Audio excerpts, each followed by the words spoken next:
Hi, this is AJ. Welcome to episode 82 of Here's What I Watched. In this episode, I want to talk about the Michael Keaton and Winona Ryder movie Beetlejuice Beetlejuice, which of course was directed by Tim Burton, who also directed the original Beetlejuice back in 1988. I did like the movie and I do recommend it. I didn't like it anywhere near as much as the original Beetlejuice, which has got to be my favorite Tim Burton movie out of all of them.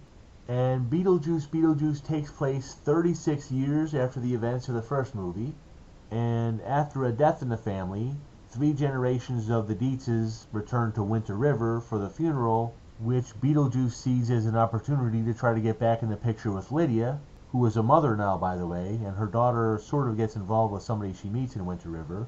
And a woman from Beetlejuice's past is after Beetlejuice because she wants to eat his soul, I think. Her motivations weren't very clear.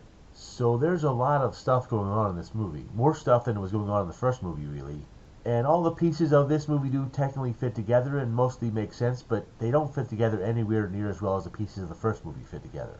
And like the first movie, the parts of this movie that Beetlejuice are in tend to be the best parts of the movie. The problem is the parts he's not in are a lot more hit and miss. I mean, all the parts of the first movie worked well. Here, it's a lot more hit and miss, and there's so many things going on, so many subplots and characters that are competing for your attention, and they never really focus on any one thing enough to properly flesh it out. And that didn't ruin the movie for me, but it sure didn't help. And the music in the sequel was not great. You only hear so much of Danny Elfman's score, and what little you do hear really falls short of the fantastic job he did with the first movie. And for some reason you hear MacArthur Park playing over a big scene near the end of the movie, and you hear the whole song, not just a little clip of it. And then it plays again over the end credits, and I'm just like, why? This is not a good song. But despite all its problems, Beetlejuice Beetlejuice does still work well enough that I would absolutely recommend it.